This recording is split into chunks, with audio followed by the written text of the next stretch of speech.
Jam! Hello again, and welcome back to another fun-filled episode of Monday Night Magic here on the MTG Cast Network.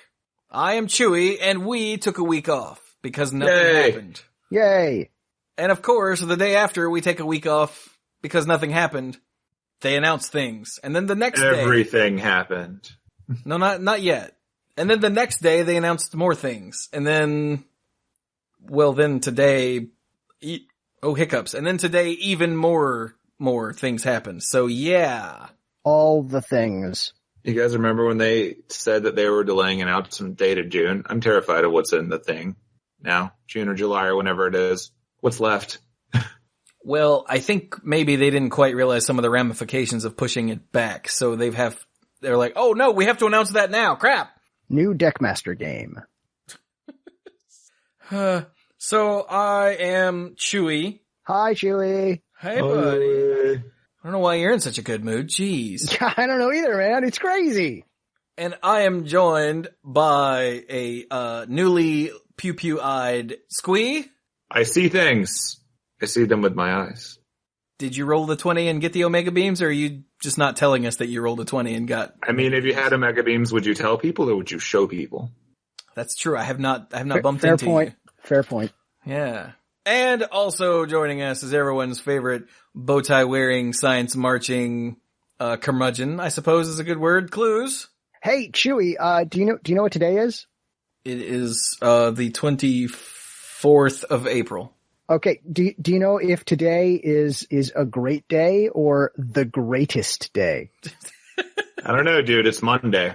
I mean, it was raining all day, so. Is it? Is it Monday? I couldn't tell. I couldn't tell at all. I was pretty sure it was like Christmas, New Year's, my birthday, all wrapped into one. It was amazing. It's incredible. It's the dawning of a new era. It's everything we might have maybe possibly ever wanted. We're not quite sure yet. It's a little bit scary, but for now, we're so excited. Can you hide it? I just can't hide it. Well. Huh.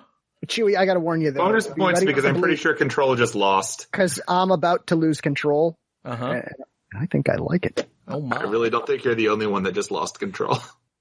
I'm also fairly certain that younger people are listening going, what the hell are they talking about? Ask your Thank parents. God there is no swearing on Monday Night Magic. Oh man. Boy. The things I would be saying right now. But no, we can't. We can't. There's no swearing on Monday Night Magic. They would be the good kind of swears though. The excited, happy kinds of swears. Ask your parents. All right then. So Stop the top. What? I'm sorry. That slipped out. It's reflex. It's Pavlovian. I'm sorry. I just can't. I may have to mute. I'm sorry. Carry on. All right. I am in fact your wayward son. So, wait. What? Really? Yes. Last week, news happened, but not exactly. The set stuff came out. So there are links in the show notes for the card image gallery, the token gallery, which because they made a token for every embalm creature's token. Yeah. All the things. Yeah, there are a full crap load of tokens in this set. Metric or English? I actually don't know the difference. Tybalt Standard. Oh, Tybalt Standard. Tybalt Standard. Okay. All right. That sounds like the worst format ever. Yeah, I would not play it either. That actually would. So we're in Tybalt Standard is what you're saying. So why quick tangent, even though it's the beginning of the show. What's the difference between a metric ton and an English ton? One's 1 and 1. I can never actually remember. I'm sorry. Here, okay. Hold on. I'll be with you. I use the term metric ton all the time, but I don't know what the difference is. I don't know that that's actually a thing. One's actually a multiple of something useful, and I'm going to guess it's the metric one. Oh, yeah, almost certainly. Then there's the U.S. ton. A metric ton is a unit of weight equal to 1,000 kilograms. Really? So it's not at all a ton. So it's a kilo of kilograms. Because it's 2,205 pounds. Oh, okay. So metric ton is actually more than a ton, which is why people say it. Got it. It's like a New York minute. So the U.S. ton is 2,000 pounds, whereas the metric ton is 1,000 kilograms. Right, which is 22 something. Which is 2,204 pounds, yes. Gotcha. Or 5. Gotcha. Okay then, now that we've gotten past that, there you go. Celebrating bannings and learning things here on Monday Night Magic. And also old music. Hooray! So, okay, the card image gallery, if you want to see the whole set, all the tokens, and a link to the release notes, which if you have any questions about how anything works or individual cards or whatnot, that's where you go. Right? That's so where that you go was... first. Do what? That's where you go first. That's where you go first. Yes. And if that doesn't work, then you go to Gatherer and see if there are any rulings. And if that doesn't work, then... Raise a hand. Call a judge. Call a judge. Or poke... Kibler Google. Go bother JudgeCast. So, Yes, actually, send a message to JudgeCast. They want your questions. They do, because they're It makes weird. them happy. So that was what we didn't, that is literally all that we didn't talk about last week that we would have talked about. Those things. Boom. And that's the show. So if you want to simulate last week, just fast forward to the credits and then come back and listen to this week's show now. Because we have credits. That's what's actually playing behind the end music is credits. But because this is an audio podcast. Like I say, you can't read them. They're there. Read them. Yeah. So, try the second audio program, the SAP. Press that button on your... Oh, is that what SAP means? Yeah. I believe secondary audio program. I did not know that. Look, I'm learning all the things this week. Thanks, Cluze. Hey, no problem, man. I'll go see if I can find other random science facts. Let's try that in Google. I'm sure. Oh, God. Science facts. So, the news for this week. They made some announcements. Yeah. Yeah, they did. No. Oh, sorry. Not that yet? The news. You want to start with Tuesday of last week? Yeah, the news from last week that would have been on this week's Monday Night Magic, which is now. Okay. Right. Wait, hang on. I've got stuff in the wrong order. Too many tabs. Way too many tabs. Okay, so the first one involves some small announcements that they realized they couldn't wait for announcement day in June, so they had to throw them at us. The next block, the fall set, is named Ixalan. And that's how they announced it. Is the whole reason that they had to announce that is because they were going to announce dates for Pro Tour Ixalan? I think so, yeah. Okay. I mean, presumably, although honestly in the past, before they shared the names of sets that they wanted to be sneaky about, they just called them Pro Tour, insert city name. Yeah. So I don't think it was necessary, but I do think that they wanted to announce it anyway. Well, they don't use city names anymore. Well, no, they don't for the final name. But like when they didn't want us to know the name of a second set in a block back before they just announced them all at once, like they did this time around, right? They would do that. Like they just straight up told us Aether Revolt was what came second in Kaladesh block. They just told us that up front. Right. And then they told us Amonkhet and Hour of Devastation up front. But I want to say that Eldritch Moon or something they decided to wait on a sec because they wanted to keep their mystery going, and so they did something dumb with it. But either way, all we know is that it's Ixalan. And you're saying that they didn't announce it now just because Morrow accidentally said Ixalan in his podcast last week? I wasn't aware that. Well, I mean, last week was when they announced it. So. No, the week before. But that's a thing that happened, is he said that word out loud in reference to a card name that he was apparently mispronouncing. There's some suggestion that he did it on purpose. I don't know. I wouldn't think too much about it. Engage conspiracy theory, find some tinfoil, go on. I was going to say, doesn't he have an editor or something? I would wager that most of the things that he records are actually reviewed by someone just due to how legal works in big companies. So probably. But anyway, so what we know about Ixalan is that it releases on September 29th, and it will be legal for the 2017 World Championship, both standard and limited. And that'll be the first thing people play with. Now it releases in September. Pro Tour Ixalan is November 3rd. So that if you do the math, that's just over a full month between the Pro Tour and the set release instead of 2 weeks. 2 weeks. Yeah. And that's because, well, for this one at least, that's because they want the first time you can see it is, the World Championships, which is really cool. It's a hell of a marketing decision when you've got all these people's, potential livelihood and big money and fabulous prizes riding on the line. Let's throw some new crap at them. Let's create a one weekend metagame and then later create an actual metagame. Pretty much. But, Yeah. It'll be really sad if it backfires on them and no one runs any of the new cards because they don't get to play test with them. Oh, that would be sad. But it'll also be a post-rotation standard, so it'll be neat anyway.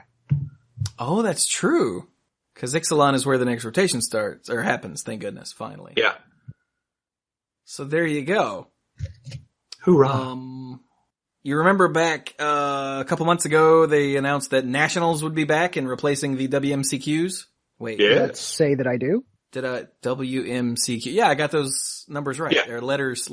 They're letters, not numbers. Hieroglyphs. I glyphs. got those scribblings correct. I think it's the you got the payload. correct. Yeah, because I have to stay on the payload. So, Nationals will take place September 9th and 10th, September 16th and 17th, and October 14th and 15th. They will be a 2-format thing, a split of standard and booster draft, and you will get pro points from them. Ooh. So, Chewie, Yeah. how does one qualify to go to these? The same way you did for the WMCQs. And if you want to know that, and if that sort of thing applies to you, you either already know, or you can click the link in the show notes and go find it yourself.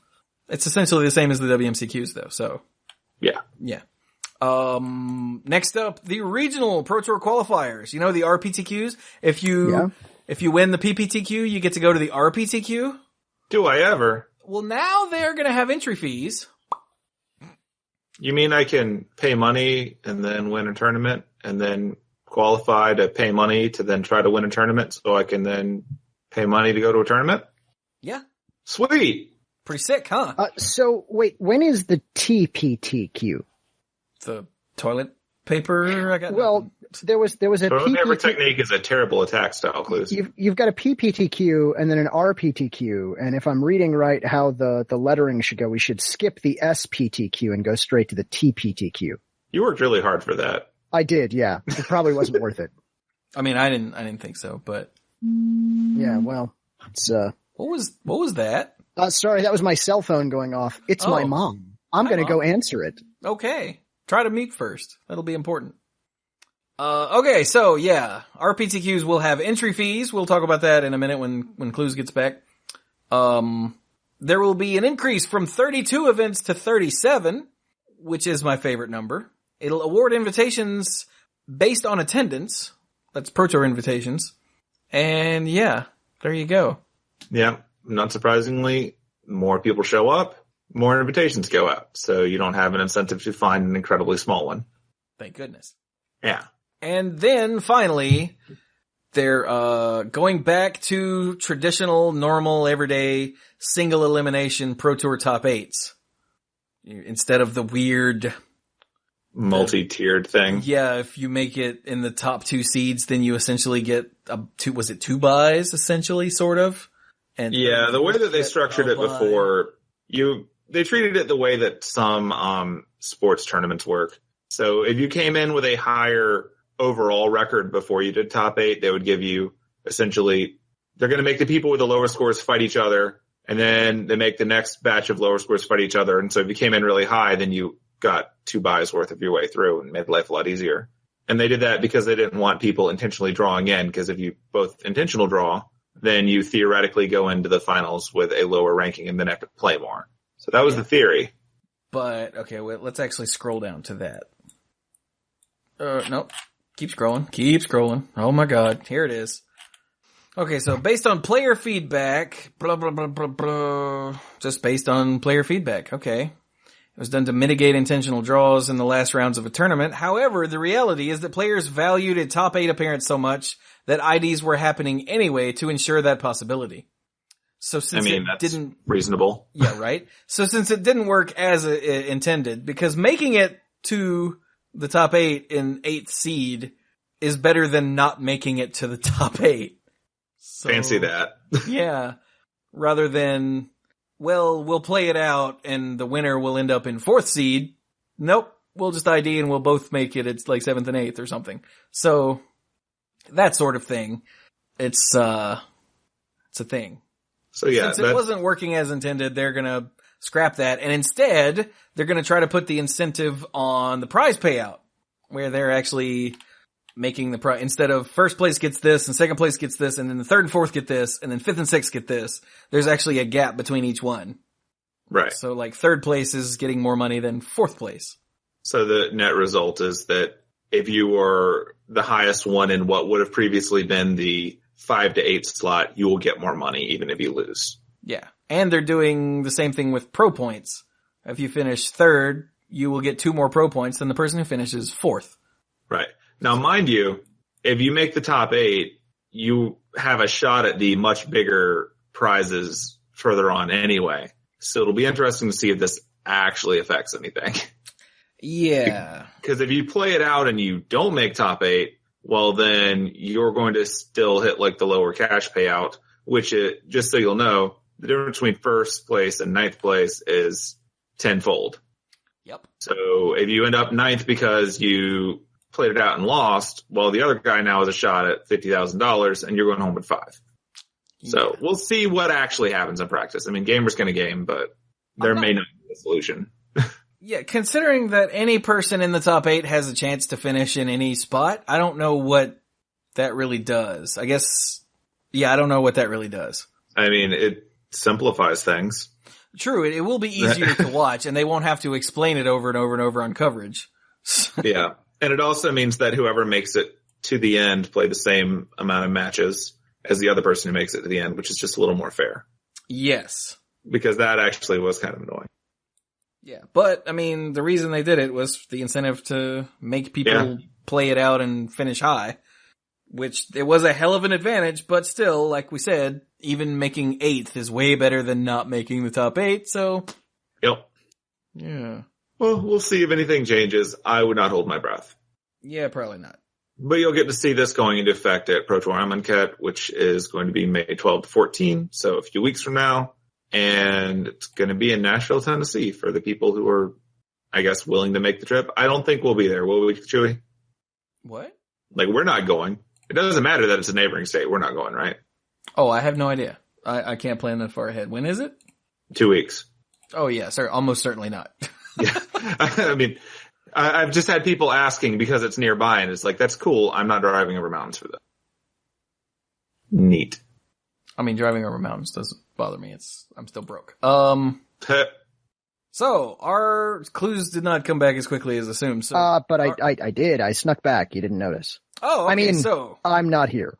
So as people who think about these things, what will RPTQs having entry fees do? Because lots of people were all meh about that on the social media. Well, I mean, what will it do for who? What exact context are we looking for here? I mean, exactly. I assume the reason this is being done is that there were shops who were hosting these events that were having issues meeting, costs. Do we know? Running an event is not exactly cheap. Right. Well, do we know what WotC gave them? Oh, I have no clue. Yeah, I'm sorry, I do not know. I was never involved with an RPTQ from that end. Okay, I wasn't involved with an RPTQ at all in any way, shape, or form because I don't qualify for things. Bad at this game. Yay. But my guess is the concern was the funds provided by WotC weren't quite making ends meet for stores, and so it wasn't really worth their time to do it. I could believe that. Now, that being said, I can see how players would be a little, how shall I say this, dissatisfied with the idea of paying an entry fee to one shop, qualifying for a tournament that they now have the privilege of paying for again. I get it. I feel your pain. I understand. This is effectively like making day 2 and then having to pay another entry fee. Now, some of the concern is that some shops will just, gouge the players, which I don't. Yeah, I'm skeptical. That's going to be a self-correcting problem, right? That's the kind of thing that it's going to happen like once, and WotC's going to go, don't do that. That sucks. They're going to drop the hammer, and that'll never happen again. And then they're not going to get another RPTQ. So yeah. I think this will be a self-correcting problem. I think people are probably more worried about it than they should be. Having to pay anything is kind of a bummer, but you should look at it from the store's standpoint, because, look, shops have enough of a problem making ends meet, when they get the privilege of hosting a big tournament like this and they get bupkis out of it. Yeah, it's not great. Right. Now, keep in mind though, that you win a PPTQ And your only real compensation for making it to the next tournament is you get a card that theoretically you could sell if you wanted to. And now that you're paying to get into that one, plus travel and all that other stuff, like, how much incentive do you have to bother as a player? Because that does matter. I mean, unless you're super serious about making it to the Pro Tour. I just can't see you ever wanting to do that. Once upon a time when you went to a PTQ, the goal was, and then I win, and then I get travel ticket, and then even if I suck, I get to go to a Pro Tour. And now they've added multiple tiers of cost and challenge to that process to the point where it's probably not going to be very appealing to, unless someone is super, super spiky. Which could be the point. I mean, it's, Pro Tour. That could just be their way of weeding it down to exactly the people that it's meant for. So the people like you and I don't show up, somehow accidentally spike a PTQ. Yeah, we ruin things for everyone. And end up being douchebag morons on the Pro Tour. Like, look at me, I brought this CDH deck in a Pro Tour, I mean, if I make the Pro Tour, I'm going to have a Battle of Wits deck just so I can meet all the judges. Oh, no. Yeah, come on. I'll meet all the judges. I'll get the feature match. I'll get that sponsorship from, what Jack's you want to do is just go and buy the booster battle pack just before the Pro Tour from one of the vendors. Don't even sleeve it. No, why would I? The thing's worth like $10. I'm fine. That's right. Just show up with the dual decks, see what happens. Nice. So, final analysis on that. You think it'll be I mean, it sucks from the player's perspective, but it's not just about the players. It's about from your infrastructure. quote. Yeah, I was going to say from your quote unquote average player who wins a PPTQ standpoint. Yeah, it kind of sucks, but it's not really being done to screw you over. It's being done to help the stores, is my guess. It may very well change not necessarily the meta, but the kinds of players that you get going to RPTQs. You're right. It may just be the spiky folks who end up there. I think it's going to impact who goes to PPTQs. I'm sorry, RPTQs. I think that's what he meant. Yeah. Yeah. Which, could be fine. It could also just be a matter of, it's a Magic tournament. I want to go play. People might not I don't know. show up. Play more Magic. And, yeah. Yeah, exactly. I mean, to be fair, I got within 2 wins of going to a Pro Tour back in the day. Bill got within 1. Yeah. Well, I guess I got within 3 and you got within 2. Yeah. I mean, it was sufficiently close. Yeah. And back then, like, if either of us had done a little bit better, like, we would have actually gotten travel and everything.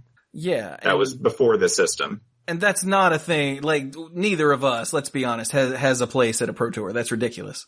I mean, not playing, God no. Yeah. Well, but now we could advertise this show as being hosted by Pro Tour player Chewie. That's true. Look, if we were going to call in the hype on that, we'd call in the fact that people who used to be on this show now work at Wizards. That is true. Well, we never mention that ever. Right. Except for like right now. Yeah. And every other chance we get. So regardless. That's Gavin Verhey. Sam Stoddard was a regular guest. Aren't there 3? Isn't there another one? I was going to say, pretty sure there was one other. Who am I missing?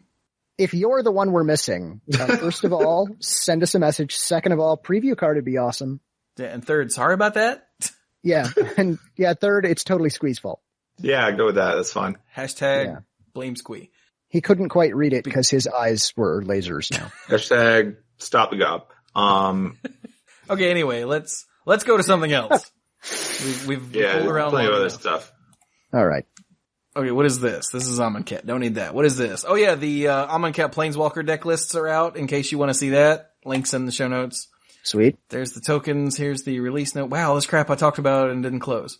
Okay, here we go. More announcements from later last week that would have been on this show. Anyway, they announced Commander 2017 is coming out in August 25th, in fact. All right. 4 decks. Wait, what? Not 5. 4? 4? We are no longer doing the color cycle nonsense. Yes, they've run out. They've decided they're done with the whole color thing. They're doing 4 that will be tribal. Huh. Based on some of Magic's most popular and interesting tribes. So wait, let me see if I can guess. Wizard, insect. Skeleton. Sure, skeleton. Eyes. And eyes, yeah. I mean, let's be honest. There's going to be an elves. There's going to be a goblins. There's probably going to be a zombies. And slivers. And I don't know if they'll go slivers. I don't think I don't know that they'll go should, slivers, but it'd be the easiest one to print 5 color. That's true. Either that or elementals. Yeah, that could be. Yeah, I could see elementals. Could be humans. That'd be stupid. It says most popular and interesting, so that's not it. Ah. Yeah. Human is boring. Warrior? Okay. I mean, that could work. But anyway, that's all we got from that. That's literally all that's there is Tribal, the name, Commander 2017, and a release date. Done. Okay, moving on. And MSRP of $34.99. Oh, right. That's the other thing. You will never see that posted on this website again, so remember it. Yes, I was going to say, write that down because we're never going to deny that ever again. All right. Okay. Then, so do we stop there or do we do the policy changes and then go back up and do the other stuff? Let's hit the policy changes. Let's go ahead and knock that out. There are a lot of these for judges. As far as players, we've managed to narrow it down to the most important things. Yeah. So, as is typical when, new sets are happening, we have new sets of rules. And so the IPG and the MTR, that is the infraction procedure guide, which dictates, penalties and whatnot at tournaments, and the MTR, the Magic Tournament rules that actually dictate how tournaments go. Those get updated every time we have, new sets released. And Mr. Toby Elliott has some fantastic notes for anybody who's interested in all of the nitty-gritty details. Most of you don't care about most of these. I think I can say that with some degree of certainty. Almost certainly. If you really want to know everything that's in here, I am certain that those nice folks over on JudgeCast will have some specifics about all of the changes. So we're not going to talk about most of them, but we're going to hit with the top three changes for policy. The first one is a change to how the shortcut rules work. So you may recall, there's this shortcut. Let's say Chewie and I are playing a game and, we're in my first main phase and I look at Chewie and I go, combat? And Chewie goes, sure. Or maybe, aight. Yeah, I think he's going to go, aight. We would then previously end up in my declare attackers step. And at that point, it's too late for me to crew vehicles. That's not going to work. I would have had to explicitly say, I'd like to go to the beginning of combat step if that's what I wanted to do. So that was weird and unintuitive, and there are some other abilities that kind of need to happen during beginning of combat rather than declare attackers, because you all remember your parts of the turn, right? Of course. So in the combat phase, we have beginning of combat and then declare attackers. If we make it to declare attackers, the very first thing you have to do is, wait for it, declare attackers. You can't activate abilities or any of that kind of jazz. That does sound important. So things have been altered now. When you're in your first main phase and you attempt to pass priority to move out of that phase, it is assumed that if your opponent then takes an action, they are taking it in your beginning of combat phase, beginning of combat step. Didn't want any tweets about that. Unless they say otherwise. So unless they explicitly go, no, I'm doing this at the end of your first main phase. If they don't take any action, it's assumed that you now have priority in the beginning of combat step, because that's your chance to activate ability. So basically, the way you thought it worked before is the way it works, is kind of what it comes down to. Yay. As always, if you need to do something at a specific time, just tell your opponent that that's when you're doing it. Okay? It's really don't try and be tricksy. Just go ahead and tell them, look, beginning of combat step, I'm going to crew this vehicle so that I can hit you with it. That's why I've got it out here. Yeah. And so there you go. Now, the last time this made a stink, which was just a few weeks ago, which I'm guessing is part of what led to this policy change. Although apparently this change has been in the works for a little while. So it wasn't just that. Well, good. I'm sure that lit a small fire under them at the very least. It may have, yes.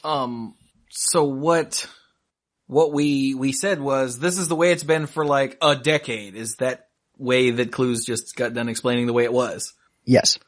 And if you play Magic, you should know this, like high level tournament Magic. You should know this, and you should know how it works, because that's how it's been forever. Right. And then we said, just be very clear about when you're doing things. That's right. And to be fair, that last part hasn't changed. Oh, just be clear. Say it. Don't just assume things. Say And it. don't try to be tricksy. Yeah. Because these problems actually only come up when someone thinks they're being clever. Yeah, and it's almost always you're just being a jerk. Maybe stop that. If the only way you're going to win is by being a jerk, look, I'm just going to put it out there. We really don't want you there. There, I said it. If that's your strategy, if your strategy is just, I'm going to be a jerk and that's how I'm going to win games, yeah, I'd really rather you didn't. Maybe go play. No, I was going to say something mean about another game. Never mind. Just don't. Maybe go play don't. by yourself. There we go. Wheaton's Law. Know it, keep it. Okay? Great. All right, so that's the shortcut thing. There's some more communication stuff that is kind of important, but again, it didn't make our top 3 cut. The next one is, so there are some cards in Magic right now, most likely auras, that are, hey, I'm going to put this aura on your creature, not mine, or your permanent, not mine. And when it comes in and I stick it on your thing, it taps that thing. And then that thing doesn't untap anymore. Okay. We're looking at you, Malfunction. Okay. That's kind of the biggie right now. It used to be that, because that is a triggered ability, the tapping part, you could miss that. And if you missed it, things got real weird and awkward when it was noticed. And they're like, yeah, that's kind of silly. Let's just go ahead and fix those. So, there has now been a change in the MTR that if you've got, in the IPG, that these are now a kind of trigger that I'm not going to say can't be missed, but they're the kind of trigger that doesn't expire. We just fix it when we find it. So since it is a trigger that, cause that thing was supposed to be tapped, right? We know it, you know it, we just didn't actually tap it at the time. Right. When it's noticed, we're just going to go ahead and do that now, is essentially what it boils down to. It's a little more complicated than that. And if you're a judge, you should go read this. Don't take what I just said as the way you're going to, interpret policy. But from a player's standpoint, look, it was supposed to be tapped. We're going to do that now. And this really only affects a very small subset of cards, but it now makes them work much more intuitively with the missed trigger penalties. And, well, the fixes to the missed trigger penalties, really. So there's that one. If this applies to you, you probably play blue. I guess I'll leave it at that. The last one that I want to mention. Wow. Yeah, well, I mean, there's no swearing on Monday Night Magic, so everything's fine. The last one that I want to mention, this one's always been one that kind of stuck in my craw, so I'm glad that they went ahead and fixed this one. They're just stitching these loopholes closed is what they're doing.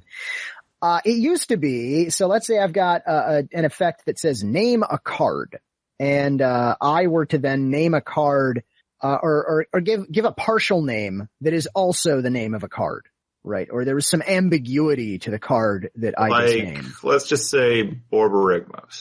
Yeah, that's a very good example. Borborygmos. So I've got something that says, name a card, players can't play cards with that name, and I just go Borborygmos. Well, yeah, there's more than one card with the name Borborygmos. So we're now going to go ahead and fix that. So it's very, very short, but I'm now going to read the actual text that's in the MTR for this. It's in section 3.6, if you want to go look it up yourself, under card identification and interpretation. A card is considered named in a game when a player has provided a description, which may include the name or partial name, that could only apply to one card. Any player or judge realizing a description is still ambiguous must seek further clarification. Okay, that's the important bit. So if we're playing a game and Squee goes Borborygmos, I have to go, well, which one? Do you mean, I need to know. Do you mean Borborygmos Enrage or Borborygmos Chill? Yeah, that's right. So, but as long as it's unambiguous to everybody involved, everything's fine. But if it is ambiguous, everybody now has a responsibility to go, wait a minute, let's actually make this right. Which once again, this is just Wheaton's Law written out really long is what that is. And those are your top 3 policy changes. Woo! Policy that was exciting. Changes. We should do that every time. Even if there aren't 3 policy changes, we'll make up one. God, please don't do that. Power has gone to your head. Yeah. Yeah, it has. It's such a and also invocations are totally tournament legal. Anyone who thought that would be a concern is frankly dumb. Yeah, I didn't make that one of the top 3 because I didn't realize that was a problem. But here we are. This is apparently the world we live in. Some of the detractors of the the invocations were like, well, they're not even tournament legal because the border isn't white or black. And I'm like, Wizards writes those, so they have they're gonna fix it. Yeah. Yeah, and they did. Now the term is non-silver. That's right. And also, before you message us, they still have to have a magic back. That's so right. all of those old special gold bordered nonsense still don't count. Not legal. That's right. Yeah. They thought of that too. By the way, having seen invocations in person, cause I opened one at the pre-release. What? Who are you and what have you done with Chewie? It was, dude, all of a sudden there was a containment priest in my hand and I was like, what? So yeah, got that, containment priest. Pretty sick. Sending it off to, my good buddy Chris Lansdell to help him finish foiling his Death and Taxes Legacy deck as soon as I make it over to the post office. To the Canada. As soon as I make it up to the Canadas. Let me just get right on that. Well, once you get down from the internets, you can go up to the Canadas. That's true, yeah. Both of them. But yeah, that's pretty awesome. And having seen them in person now, because even before that, I went and looked at one that Lucky had at the card shop. And yeah, the name of the card stands out from the hieroglyphics. Yeah, it looks like it's clearly a lot more bold in person. Yeah. Than it did. Okay, well that's actually really good to hear. The type line is not as much bolded. Is he still a prevert? What? No, the type line.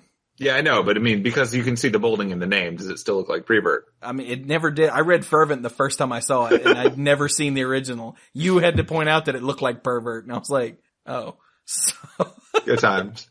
But, yeah, the type line is still a little fuzzy, but, I mean, you just look at it. Do you need the laser eyes? No, Bill got those, so I didn't get a chance. Wait, there was only one set of laser eyes available? Yeah. And Bill got them? Way to go, Bill. Yeah, man. It's pretty sick. Had to move quick. He won the bid because I'm broke. He outbid Chewie. It was a low bar, but he did outbid Chewie. He's like, all right, I'll throw in $5 more. And I was like, I'm out. Chewie's like, I got like a Mountain Dew Code Red. I can put that in the pot. I got a rock. Sir, this bottle is empty. It was a long wait, man. Anyway. So yeah, that was pretty hype. I enjoyed it. I did not play it because it's mostly useless in this format. So, but I'm okay with that. Yeah. But might as well keep it unplayed so that Chris Lansdell can enjoy playing it. It's true. Like, I stood there looking at it for a minute going, wow, holy crap, dude. And then I went, oh, and I grabbed a sleeve and put it in the sleeve. So two things. Two things. First thing, at least two things. First thing, today's a really awesome day. Second thing, I'm really happy to hear that these things look better in person than they do in the online pictures, because I was really concerned. I still am not a fan, but I haven't seen one in person. I was kind of busy this weekend. More on that later. But I'm happy to hear that they're much better in person. Tell me though, do they in fact look like Magic cards when you're in person? When you see it on the table, do you think to yourself, oh, that's a really awesome Magic card? Or do you think to yourself, what in God's name is that? Ha! God's name, because it's gods are in this set. I never saw it on the table across from me, and I knew that the one that was sitting there with my stuff was in fact a Magic card. So I think your question is flawed. Okay. I think your answer is flawed. You can't handle the answer. No. I can't handle the question. You can't handle the answer. The top. You can't. No one can handle the top anymore. Yeah. Today's a good, third thing.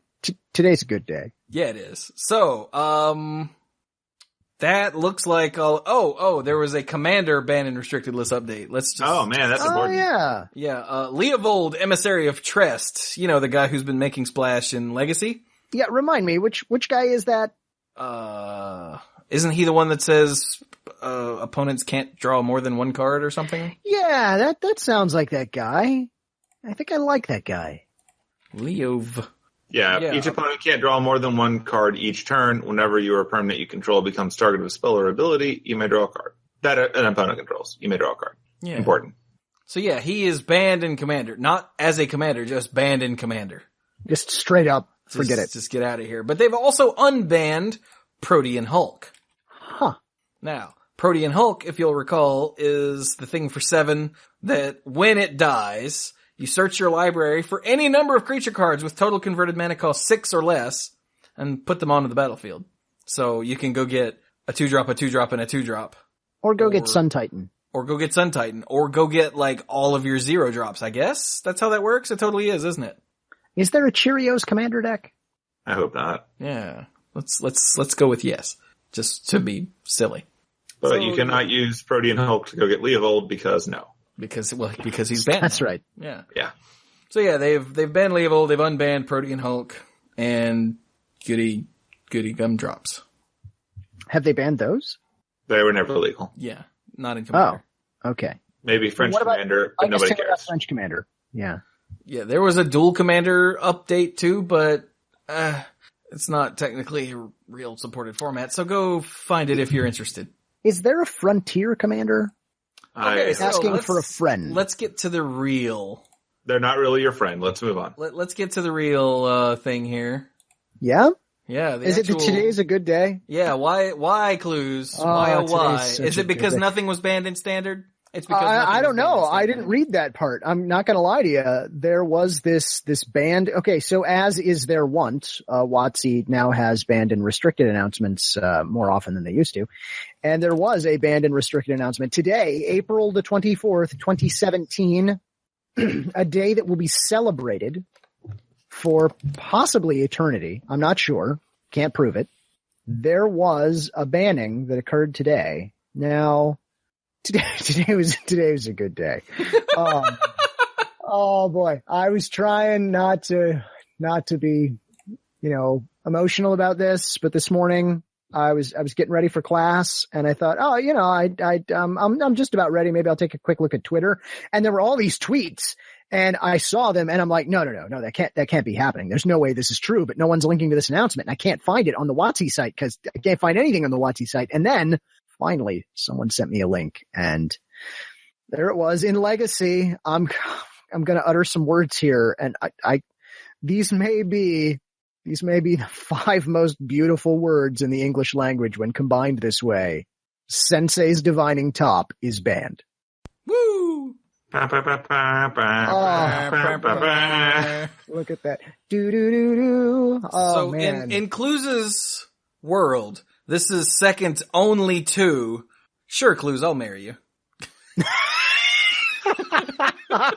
You're not far off. You're really not. I really appreciate the fact that I was thinking it and you said it. All right. Yeah. So, yes, Sensei's Divining Top. Stop the hashtag. Stop the top.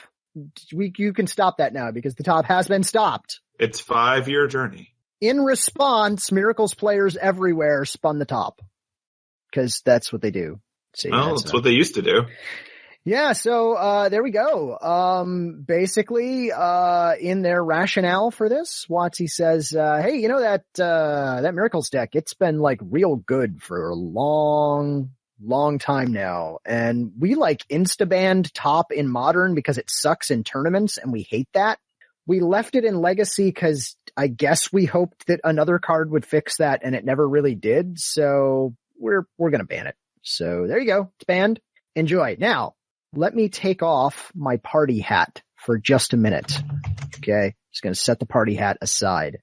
I have no idea what this is going to do. I'm actually a little worried. I'm excited though. I'm really excited to see what happens to the Legacy metagame now that Miracles is gone. Was Miracles completely oppressive and just had to go? I would auto concede to Miracles because I literally did not want to play that matchup anymore. Does that count? It made life not fun for anyone who wasn't playing a Miracles deck, I guess is what I'm saying. Now, as far as the metagame goes, there was a time when Miracles was miserable and oppressive and everywhere. Yes. And they just let it ride, and eventually it corrected itself, sort of.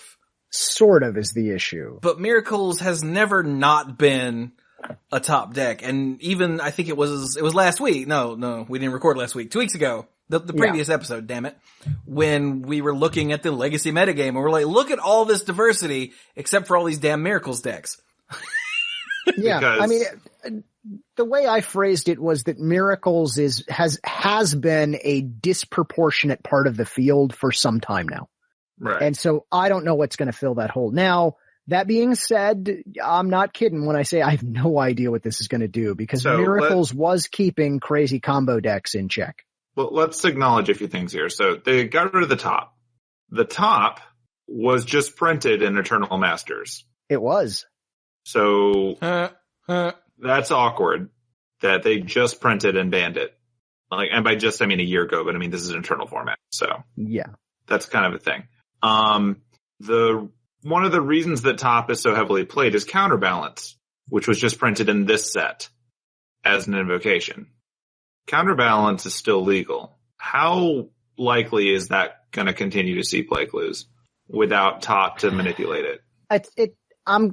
Man, hard to say. There are still cards that let you manipulate your library. None of them are quite as consistent and smooth as Sensei's Divining Top. I mean, it was really, how many of them it was the enabler, right? It just made that deck so smooth. And that was my problem with top, is it made what should have been a complicated and difficult strategy that involved at least a modicum of luck. It made it far too consistent. And so I'm glad it's gone. I'm not saying that's going to fix everything and happy times are here again and Legacy is the most wonderful thing ever now that top is gone.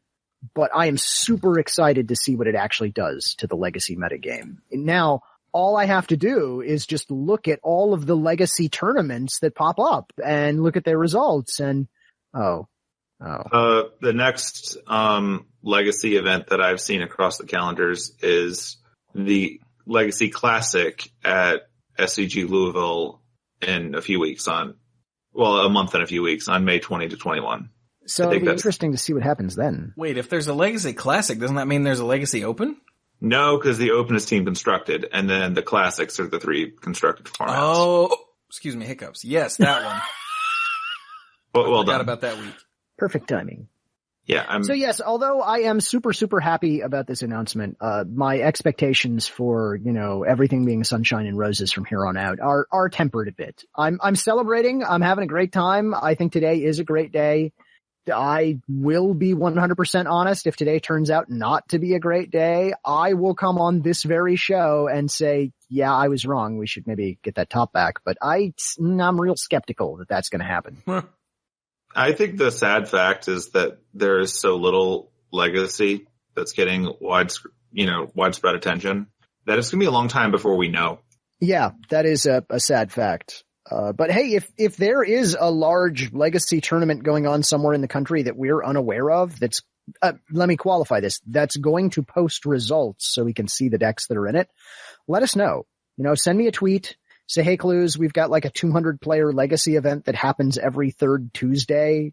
Here's its website. Yeah, go ahead and let us know. But I suspect that most local Legacy events are, maybe 10 players when they fire. So to see a really true big diverse metagame, we have to wait for the 2 tournaments a year that we get. Yeah, because like I said, the next one that I can find is Louisville at the end of May. And then the next big Wizards one is part of the Vegas stuff going on in June when they're doing pretty much everything. Yeah. So it may be a little bit. Now, all right, I'm going to go get my party hat again. Now, if you would like to hear more people that actively play and discuss and think analytically of Legacy than us, there are plenty of podcasts to do that. Here on MTGcast, there is Leaving a Legacy. I think Legacy Weapon is on its way back or something like that. I can't remember now, and I'm very sorry. But there are other places to go. I know Leaving a Legacy has been around forever. In fact, they're on episode 130, which I just approved. That is not about this, because that went up yesterday. But their next episode, I'm sure, will be all about this. I can't imagine it not being. There's apparently also Tusk Talk, but they publish very irregularly. There's also the Community Legacy League recap.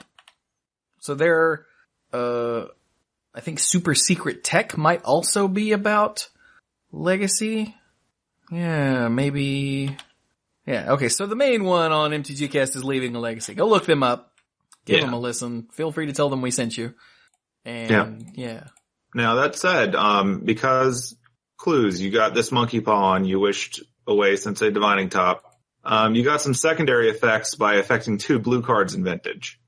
Sick. I gotta be honest, I don't know what you're talking about because, after I read this, I didn't read any more of the banned and restricted announcement because I didn't think any of it could possibly apply to me. And I stand by that decision. So tell me, Squee, what's going on?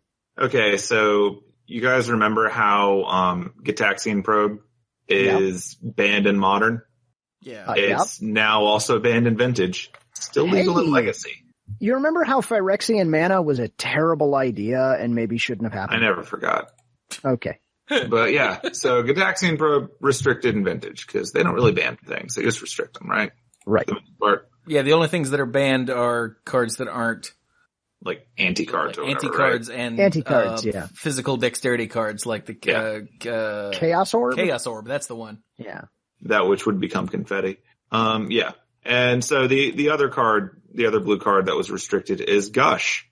Ooh, oh. Which is a good call, probably. Yeah. Yeah, probably, but that's going to shake up the Vintage metagame. Well, yeah, the Vintage metagame is apparently sort of stagnant at the moment. It's the Monastery Mentor decks, and the only decks that can stand up against them are apparently Workshop decks. So, yeah, you remember when Monastery Mentor was in Standard, it was really good, and then in Legacy, it was really good? Well, apparently in Vintage, it's insane. Because you don't have to spend mana. Exactly. So they're removing these 2, essentially free spells. Yeah. Which knocks 6 free spells out of the deck because you can go from 4 to now just 1 of each. Yeah. And they're hoping that will weaken the Monastery Mentor decks. Now, you think it's going to take a while to find out if this change in Legacy means anything. Let's talk about how Vintage gets reported. That was fun. Okay, wait a minute. There's another line here.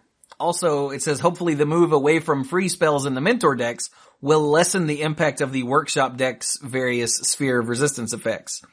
You know, the spells cost 1 more, or what, Trinisphere, they cost a minimum of 3, something like minimum that. Of 3, which will then further open up the Vintage metagame. Now, if you want to hear more about Vintage, you can go listen to So Many Insane Plays. I'm certain their next episode will be all about this. Oh, yeah. Yeah. Okay. You guys get the impression that this is, our payback for griping about the lack of mention of Legacy and Vintage in the last several of these reports. They've been thinking about it. They've just been taking longer to do things. And again, that's almost certainly because of fewer and fewer data points. Mm-hmm. Which is also, thank you, Watsy. I love my present. So, Cluze, was it worth driving all the way out there and putting a sign in front of the building? Look, I had nothing to do with that. I want to be clear. I have been advised by counsel that I had nothing to do with that. Okay, then. Although whoever did that, way to go, man. That was awesome. And by the way, I forget who it was. Sam Stoddard. Sam Stoddard. Yeah, Sam Stoddard did tweet. Yeah, they had made the decision to ban Top before somebody put up that sign. So I'm just going to call that the icing on the cake. And that cake was delicious. By the way, for those that don't know, there was a sign, a traffic sign, in front of WotC headquarters, one day, I guess week before last, or maybe even Monday last week, that said... ban Sensei's Top, I believe. Yeah, something like that. We'll find the link, because it was all over the internet. Goodness knows it was sent to me, literally... by everyone. Every conceivable way that people could contact me except for YouTube comments. Like, I got a Facebook message. I got several Facebook messages directly. I got a Facebook message to the Manipool. I got a post on the Manipool's Facebook page. I got emailed. I got tweeted at. Everybody assumed it was me and sent me tweets about it. So. I was tagged in some of those. Wasn't me, but I approve. Yeah. I told people that is not Cluze's style. Cluze's style would have been to stand in front of the front door and when people tried to walk in, just to yell at them. Excuse me, sir. Yes, could you ban the top? I just need to talk to you about something very briefly. Stop the top! Thank you. All of That the is top all. stopping. I found the link, by the way. I'll throw that in the show notes. Oh, thank you. Thank you. Cool. So we got that, and then just because the other thing of note is what isn't here, which is a change to standard or modern. Yeah. So, Yeah. modern, as we say, every time there's a modern thing, looks pretty healthy. Death Shadow decks are, since the big win a few weeks ago, have been growing in popularity, but the metagame is starting to shape around them. So, that and Death Shadow is just popping out into other decks that are running black. Just because, oh, wait, this card is actually just good. Huh, how about that?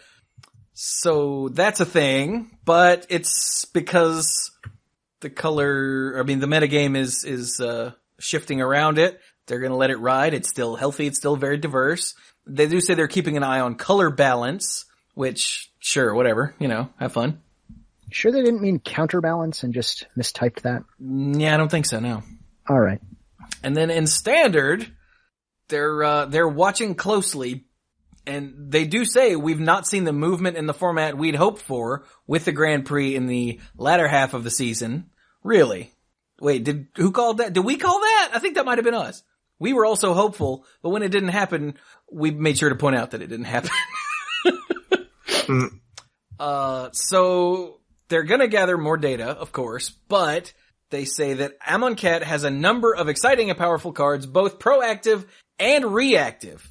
And it's not like when, what's the name of it? It's Aether Revolt.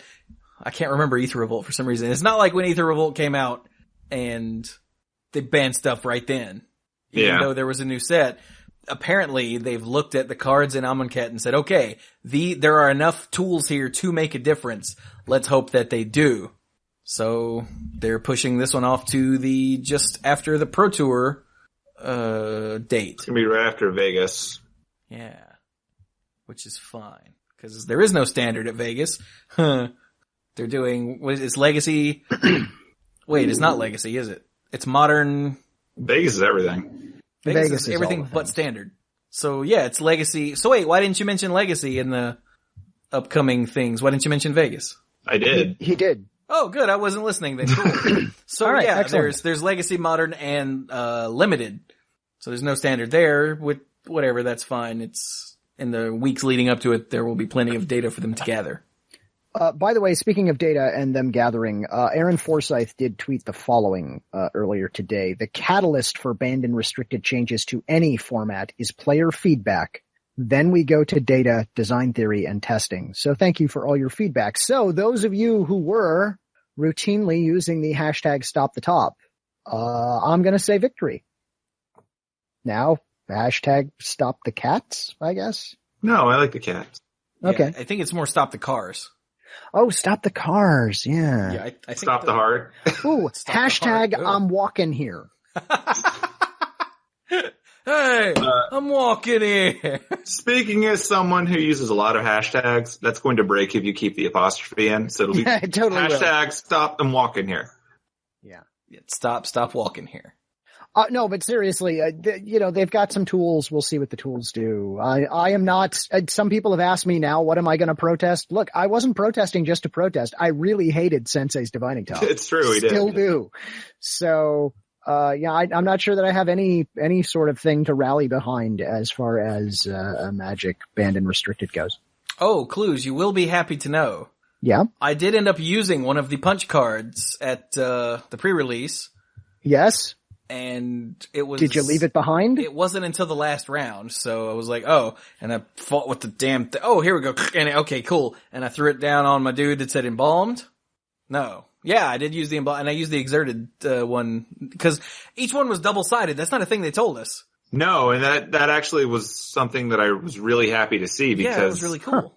Based on as they were printed as not having different things, I'm like, but you need 3 bricks for everything. This is stupid. Yeah, so... The side that they showed us that had like embalmed, exerted, and then +1/+1 in brick. If you flip it over, then each one is the opposite of what it was on the front. So every embalm was also an exert and every brick was also a -1, which is a lot cleaner. Yeah. It's really cool. Fascinating. So, and now, what about my prediction that they would be left all over the tables everywhere? Now, at Lucky's, I did not see any because I got up and said, hey, I got it 2-0 and sat back down. And then I gathered up all my crap and I stood up and I picked it up and took it over to the trash can and dropped it. And I even said to the guy, I looked down and saw it on the table. I said, whoops, let me not be that guy. And he goes, what guy? I'm like, the guy that leaves this crap on the table. He's like, yeah, don't be that guy. And I was like, I like you. So nobody likes that guy. Yeah. So in addition to, opening an invocation, I ended up going 3-1 at the pre-release. Nice. All 3 rounds that I won were 2-0, and the 1 round that I lost was 0-2. Including a terrible, horrible, no good, very bad color screw for game 2 that left me all manner of salty. Just mad. So I believe mad though, because I had 5 lands in play when I died. All of it was white with a handful of black cards. It was not cool, but I ended up doing very well. You can hear all about it on the next episode of the Mana Pool, which was recorded live via a handheld recorder thing for me and Mike and Brian. Cool. Yay. I will not bother you with a whole list of things that I did, but I will note that Glorybringer is ridiculous, as I expected it to be. That's the dragon. Turns out exerting when you can do 4 damage directly to a creature is pretty great. So that was great. I have a Glorious End. I did not get to play it, which made me sad because I knew I shouldn't play it, so I didn't.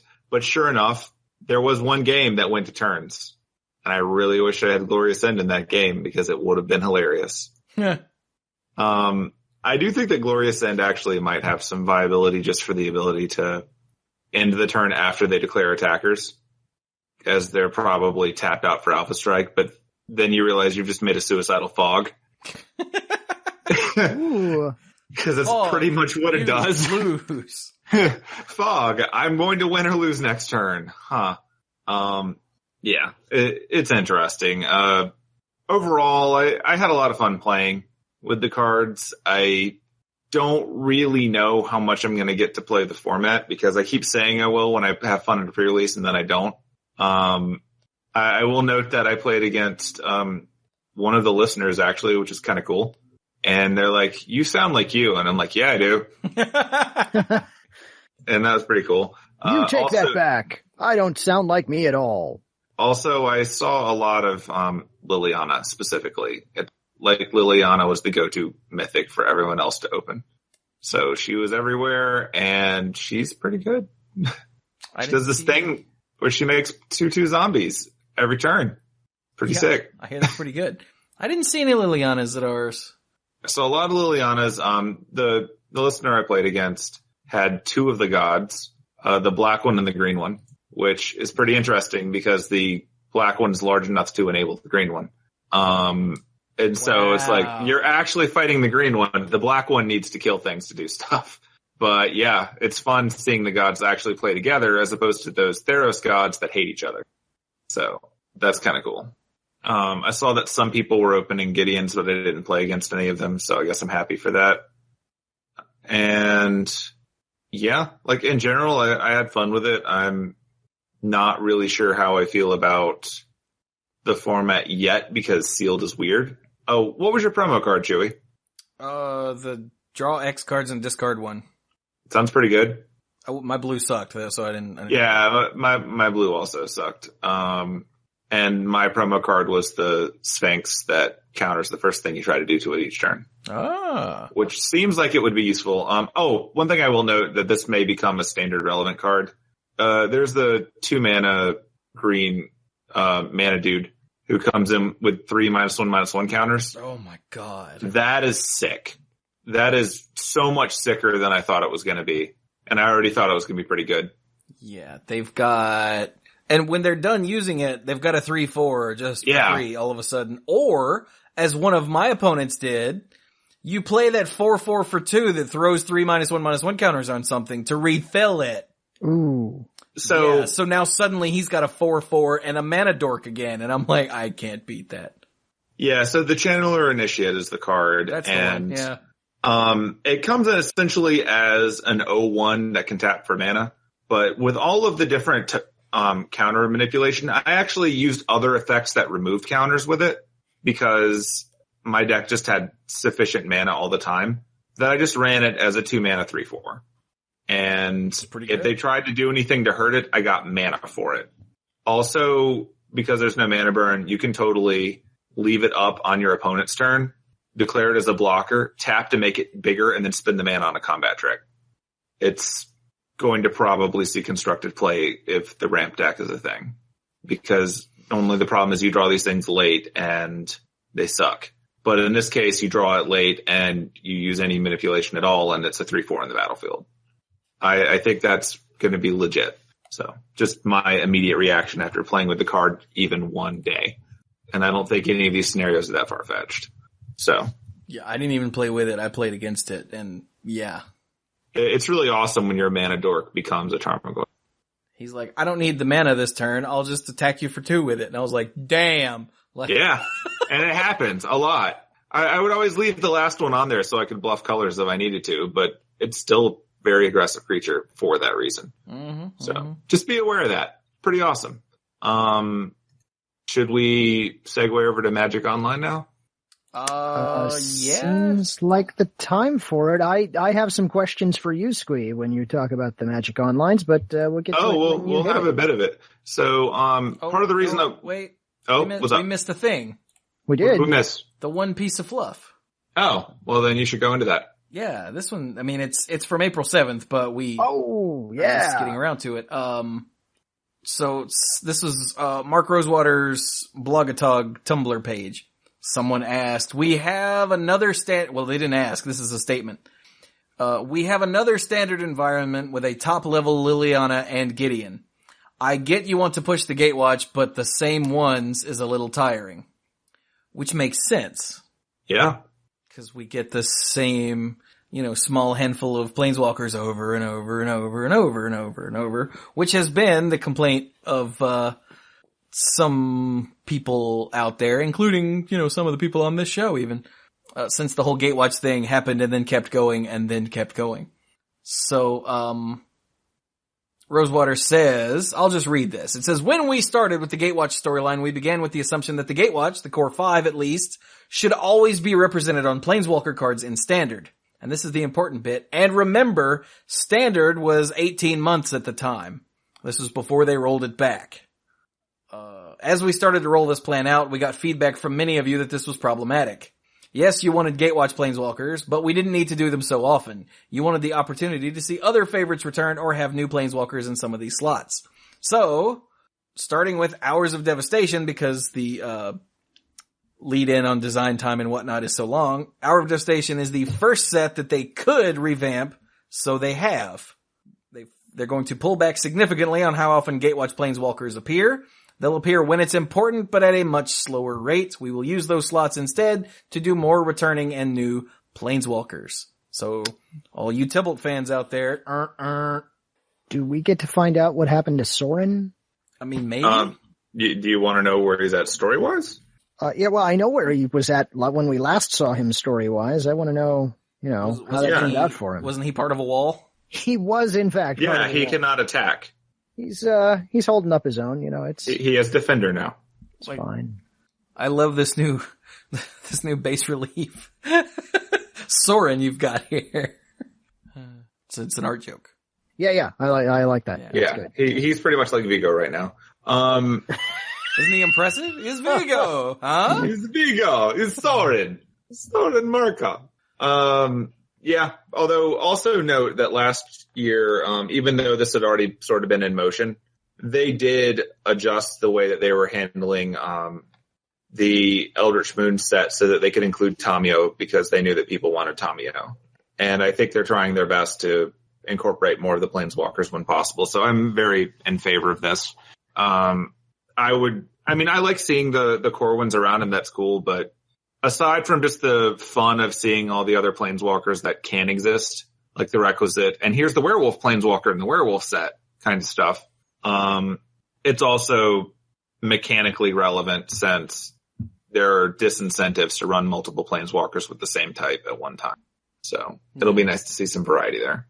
And also, we'll see how it works. The core Gatewatch Planeswalkers, there's only so much you can do with them flavor-wise on Magic cards without having like this whole new Nissa being blue and green. There's a story reason for that, I assume. I'm pretty sure. There is. They've said there is. Okay, good.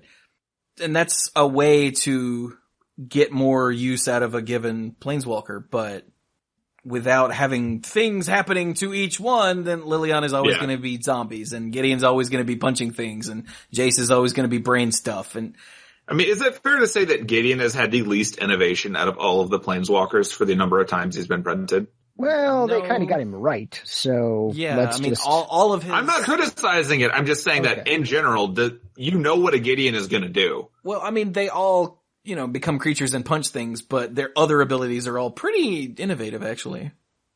I mean, the first one was a come at me, bruh. And the second one was bizarre and could get potentially huge. And then kill everything. And then this new one is, maybe don't lose the game ever. Probably not, but Yeah, I guess more what I'm saying is that we know what Gideon's gimmick is. He is that very clearly identified, and that's cool. Yeah. But if they want to do something that strays from that, they shouldn't really expect to use Gideon there. So the ability to explore other chunks of white or mono-white planeswalkers, especially now that Ajani has touched all the pieces of Naya, they're probably going to have to play with other white ones, or they could bring Elspeth back, I guess. But let's be real, if she comes back, she's probably white-black. Probably. Just seems likely.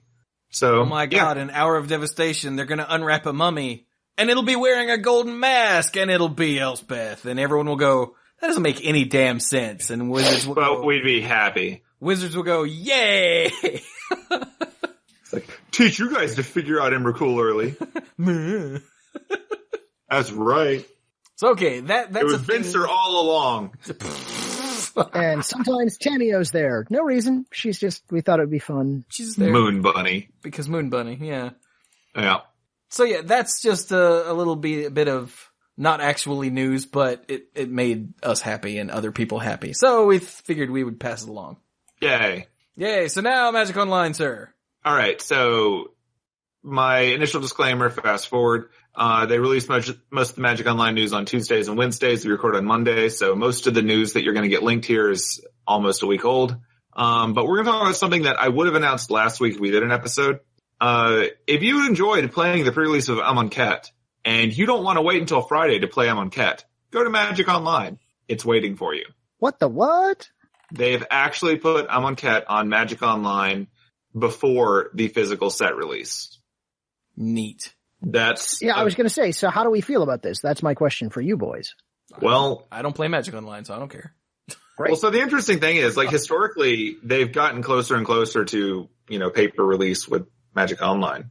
Because once upon a time, it was literally a month. It was, yes. And it meant that Magic Online was pretty much dead for that month because it was no longer the relevant standard if you played Constructed, and it was boring if you played Limited. Because you didn't get to play with the cards that you were having fun with in the current set with all the hype. And as they slowly marched forward, they eventually just decided to go all in. Let's just make it as soon as you can after the pre-release, because they're not stuck with the limitations of paper cards. So I think that's actually pretty cool, because I know that a lot of people, especially right now, and this will change later, but right now, Magic Online is the best option you're going to have available if you want to test for the upcoming standard environment, because you can get all the cards. You can't do that in paper without just, making a lot of playtest cards. And that's pretty cool. And if you want to play against a variety of people, that's a place to do it. But I was curious to see what other people thought about this. So I put up a poll this morning on Twitter, since it was, coming out. And I gave people the option of, it's great. I'm super happy that this came out right now. There's no reason to wait. Or it'd probably be better if they came out the same day, which would imply that they launched it on Friday when the set comes out. Or the option of bad, I want paper to go first, or they don't care, which I feel is a fair option to always throw up, especially when talking about Magic Online. And so the results came out to 57 votes. So not the most giant sample size ever, but a reasonable one. Just under half of them said it was great and there was no reason to delay. So 49% said that. 23% said they'd rather they happen at the same time. 2%, which thanks to math we know is one person, would rather it come out on paper first. And 26% said they don't care. So in general, everyone seems to be okay with it or they don't care. And then some people would prefer if it came out the same day, which, that's fair, but they're not going to do a release on a Friday. Yeah, so Online. Philosophically, I'd like them to happen at the same time because just then it is such a nice mirror. It's got parity with. It feels nice from an aesthetic standpoint. Yes. But at the same time, having it come out on a Friday is a horrible idea. You're right, because if it breaks, nobody's there. Secondly, giving MTGO that little boost for a week where it's like, this is literally the only place you can play if you want to play test, and hey, you want to play test, I can really see why they would want to get behind that. Yeah. It also adds to the actual pre-release experience. Like, it's before release. But in this case, it's there. Go have fun. So that's neat. I think it's just cool that they were able to do that. And it also means that the people who are really relying on this to playtest actually get more time to playtest with it. So that's pretty cool. Whether or not this means that by the first weekend of events, things will be more tested than you would have thought, I don't know. I guess we'll find out next week when we start talking about new standard after the first tournament. So that's cool. It also, though, means that we've got all those brand new set and magic bugs waiting for us here in the bug blog. Because we have to have some, right? Wouldn't be right without it. Yeah. So there aren't too many of them here, but I'm going to jump straight into them. So Gideon Marshall Paragon, aka the 5-mana one from the pre-built set thing. If you return that Gideon from the graveyard using Gideon's Resolve, which just for recap, it's an enchantment when it enters the battlefield, search your library or graveyard for Gideon Marshall Paragon, as in the one that comes with it. Reveal it and put it into your hand. So it's like a Gideon tutor for exactly that card. Nothing appears in the game log to say that it came back from the graveyard. That's a display bug. It all works. Similarly, the card As Foretold, which is a mythic in the new set, crazy blue spell, shows an error message when it's played, again, a display issue. And when Vizier of Many Faces copies a token creature, that's the new clone, which is also sick and annoying to play against Unlimited, by the way, because it has Embalm. So if the clone becomes super awesome and they kill it, get another one. It's pretty irritating. But anyway, when it copies a token creature that was created with Embalm, it will not have art. Like, no art. Sorry. I'm sure that will be fixed soon. But again, just a display issue. In fact, the only one of these things that is functional is a weird one. Players are not able to cast spells with X in their cost using mana of any color when they have cards such as Vizier of the Menagerie, which is the green Naga cleric, who the relevant text is that you can spend mana as though it were mana of any color or of any type to cast creature spells, or Oath of Nissa, which does the same thing, letting you mana of any color to do planeswalkers. Apparently you can't cast things with X in their cost using those effects right now. That's a problem. It's going to be a pain when Oath of Nissa won't let you cast new Nissa. Yeah, it will. I suspect that is being fixed in the next patch. But these are things that are definitely going on, and cool. They knew about these problems before the set came out online, so if you're a Magic Online junkie who needs to know this stuff, you can keep an eye on the bug blogs and be aware of it before you run into it. Now, if you do encounter these problems and it actually affects the game, so like not the display ones, but these other ones, then you can try to petition for a refund, and sometimes you'll get it, sometimes you won't. If you catch someone playing against you who's exploiting these things, then yes, take a screenshot, report them, because that's called cheating, and they do not accept that. But yeah, that's the bug blog. The pre-release or I guess the release, since they don't really do pre-release, is going to be going on for a little bit, so there's not going to be a lot of other side things happening at the moment. One thing that will be noted is that when it comes to everything happening right now, they've added prestige avatars, they've added all this stuff. They've changed up the treasure chest to include stuff from the new set, like they always do. You can just sort of dig through that. There's a giant list here that I won't go into. And finally, just again as a note, there's a link to the weekly updates in here. You'll note I skipped over it before because nearly everything on this doesn't matter anymore. But there's one note on there that's interesting where it says conditional downtime on Monday, April 24th, if new banned and restricted changes are announced. So that was their way of saying that whenever banned and restricted updates happen, even if it's on like a set release day, they may need to take a pause and fix it. I don't know how strong the Magic Online Legacy community is, but I imagine they're probably having a similar experience to Cluze, and that means they all universally love it, and all the people on Twitter complaining about it don't exist. Just be aware of that. And That is good to know. yeah. 4 people tweet, yes, we are aware that a lot of people were upset about the change, but that is their right. And I think that's really all we've got going on right now. You guys want to wrap up? Sounds like wrap up time to me. Okay. Well, you can follow me on Twitter at Squee Goblin Nabob. There's no I in Goblin because, well, in the case of this time, like my eyes were shot with 4 lasers. Pew. So yeah, I got better because it's my way, but that means that there's no telling where the eye is. Apparently someone on Twitter has offered to give my eye a home in their truck, which seems legit. So that's probably where it is now. Cool. But yes, just very briefly, I did get, LASIK, trademark, bladeless laser eye surgery last week. It was something that I was a little nervous about going in, but it was a pretty quick procedure. I will spare all of you the details of what exactly happens because it can get kind of squicky if you especially can't handle things with your eyes.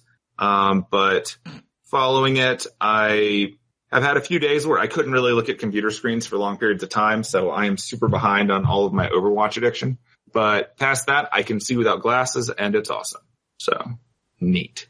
Other than that... Pew, pew. Pew, pew, indeed.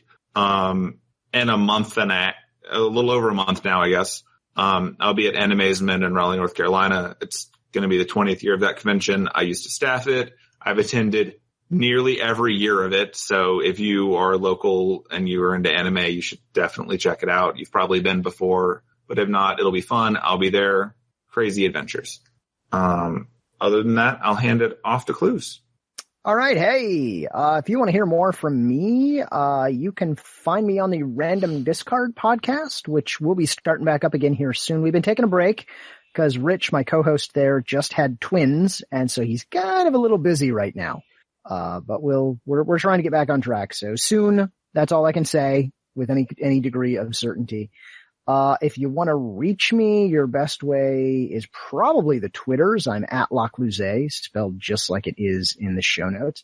And I just want to say that I spent my weekend driving to DC, where I was part of the March for Science that happened. And on the one hand, it was very, very inspiring to hang out with a lot of fellow science enthusiasts there in DC. The weather was absolutely abysmal. So it's great that so many people showed up for that. On the other hand, did you check the sky? Oh, I did check the sky, and it was cold, gray, and raining the entire time. But yeah, it's still doing that. here's what's great though. All of my fellow science enthusiasts, a shocking number of them were very well prepared for this. So the amount of people who were in good rain gear was pretty impressive because we know how to read a weather forecast. Because, science brings us weather forecasts, and so we knew it was going to rain. What? So. Yeah, I know. It's crazy, isn't it? It's almost like we know what we're doing. So on the one hand, it was great to be part of that. And that was my first time ever being involved in a large protest. And if you've never been, if there's going to be a protest about something you care about, make the trip. It's worth doing. Provided you're in a place where it's safe to do so. Yes. Okay. That is, global podcast. Right. This is a global podcast. My apologies. I was talking about being in the U.S. at least as of right now. I can't speak for the future. On the other hand, I find it just so disheartening that a march like this was necessary. Cause come on, what's wrong with people? I don't understand. I just don't understand. But wait, what are you talking about? You don't think it's weird that you have to march for facts? Yeah, it just blows my mind that this was something we felt we had to do. Yeah. Though I will note that I do appreciate seeing all of the signs that came out of this because there were some amazing signs, including ones, and I'm paraphrasing here, that were like, it's so bad, even nerds came outside to do this. It's So Pretty good. There were some very self-aware signs that I saw pictures of on Facebook. There were. So shout out to anybody who participated in one of the many, many marches that occurred, not just the one in DC, but there were satellite marches all over the world, including Antarctica, which that one blew my mind. But that was awesome. So just those 3 people out there marching from pole to pole, man. Yeah.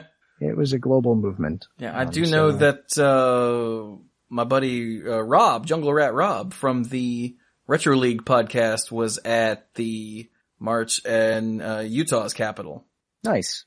Cause I saw pictures. Apparently they have a capitol building that is similar enough to the one in DC that at quick glance I was like, dude, I didn't know Rob was there too.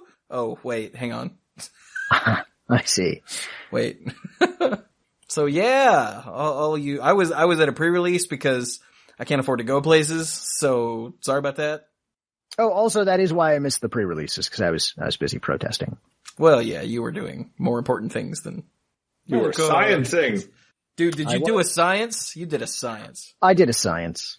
I did. Anyway, that's all I got. Over to you, Chewie. Who? Oh, me. Yeah. Wookie over there. Really? Did you just do that to booty? Possibly. Okay, nice. All for you, man. All for you. I don't know. I don't like it. Take it away. Take it back. Take it away now. God. Take it away now. Okay. So you can find me, all over the internet at the Manapool. So there's themanapool.com where you'll find the podcast. There's, twitch.tv/themanapool where I stream the video games. Once the Overwatch event is over, I will be streaming more different things again. I promise. It's only a week away.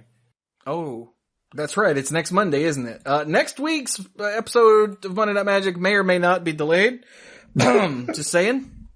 It will be. Because we might just take the night off and play Overwatch. We don't know yet. It's not like there's going to be a new standard to discuss. We know. Or anything. We're not telling you, but we know. Oh crap, there will be a new standard next week, won't We there? actually have to do something. Damn it. Well, it might not be till Tuesday. But anyway, there's also YouTube where I record more different games and play them there. And also, you will find the most recent episode of the Manapool on YouTube as soon as I remember to do that, probably tomorrow morning. And possibly, if it's okay with these guys, Monday Night Magic. Because I've had enough complaints, or not complaints, requests from people to put the podcast on YouTube that I'm going to do that for the Manapool. Do you guys have any, let me just do this live on the air, any objection to me putting Monday Night Magic on YouTube? Will there be comments? Yeah, that's what I'd like to know. I mean, I don't actually care. There's comments on the, wait, the website. let me ask this. Do I have to read the comments? No. No, on then YouTube. sure, that's That'd be fine. dangerous. Yeah, you're good. Yeah, ordinarily YouTube comments from my, site are pretty good, or my channel, because I'm not big enough to have, the requisite amount of douchebags, but. Okay then. So, yeah, you can hear this episode of Monday Night Magic and, episode whatever the last one was of the Manapool on the YouTube channel. These first 2 will be tests. I might do the next one as well as tests. So if you really want me to put them there, you better go listen to them there, because people are like, why don't you put the podcast up on YouTube? You know why? Cause it's like 10 extra steps. That's why. It's more work. So if I put it up there and no one listens to it, you don't get any more. I'm just saying. That's fair. Cause it's not like I can just take the audio file and throw it up there. No, it has to be put into a video and then rendered and then uploaded and all that crap. And it doesn't sound like much, but I already do it for a living and it's much. So yay, you can find that at youtube.com/themanapool, because apparently that works. I don't know why they told me I had to add the /C in between that, but whatever. Anyway, what else is there? YouTube? What am I doing on YouTube? Rogue Legacy. I had the most insane Rogue Legacy run that went up, today actually it went public. I've been playing Injustice because Injustice 2 comes out very soon. So I've been playing Injustice. Played some Shovel Knight because, that's the thing I do. And also I put up the first Overwatch video on the YouTube channel. It was me and Squee and Cap from the Lair of Lore playing some 3v3 and just being goofy. And that's got our amazing first match, right? Yes. Excellent. That was fun. Yeah, the one I said, okay, I'm recording this, and then it was completely insane. Yeah, cool. Could go watch that. Yeah. So it's the best thing since The Sign.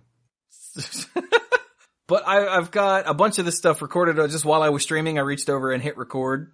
And so I edited it down some. So yeah, let me know if that's a thing that you would like to see more of, because I've got plenty recorded. I just need to go through it and make sure it's worth putting up. Yeah.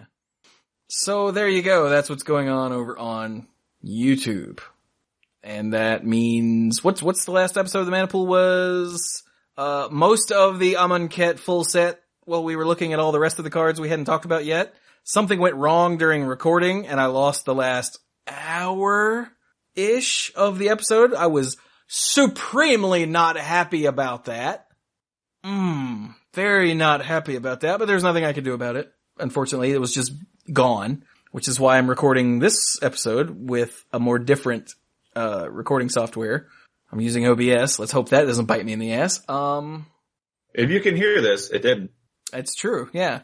Or if it sounds slightly different than usual, that's because I'm using Bill's backup. So yeah, just all of that. It was not good. Also, the next episode of The Manipool will be the field recordings from the Amonkhet pre-release, where you get to hear all about what's happened each round after each round. Except for Brian, who started on 002. Yep. That's messed up, Brian. He started with 2 draws. Yeah. He's like, this is a grindy format. I'm like, it's really not. I think you're just slow. He's like, I'm not slow. I think if you get the first draw, you're more likely to get the second one. And then in the last round, he came up behind me while I was sitting there playing, and he tapped me on the shoulder, and he's like, I'm the fastest frickin' player in this room. It wasn't my fault. Aw. Like, all right, Brian. Love you, bro. But anyway. So yeah, that's the Manipool over on themanipool.com. And I'm going to shut up now. So, I'm not yet. There's also the Patreon. If you'd like to help support what I do with all of this YouTubing and Twitching and, which sounds like some sort of medical condition. And podcasting, then, you can check out the Patreon at patreon.com/themanipool, where you can get early stuff, YouTube videos and Manipool episodes. You can get, the behind the scenes stuff, uncensored and unfiltered, from both Monday Night Magic and the Manipool. And you can get your name on the end slate, end screen, whatever it's called, for, all the videos that go up during each month that you support me at that level. And I appreciate all of it. It helps me, pay the bills, keep the lights on, keep food in my gut, so I don't, die. Yay! Not dying. 'Cause that's the one rule. It's no dying. Right, Bill? I mean, I believe in it. For the rest of us. I mean, I believe in the rule. I don't adhere to it, but I believe in it. Fair enough. And so with that, this has been, I already forgot, episode 557 of Monday Night Magic here on the MTG Cast Network. I would like to thank Cluze for taking off his party hat for just long enough to talk seriously. It's been a great day. And also Squee for not pew-pewing me with his brand new laser eyes. I haven't seen you yet. And that's why. So I've been Chewie. Thank you all so very much for listening, and go play some Magic. #the top is stopped.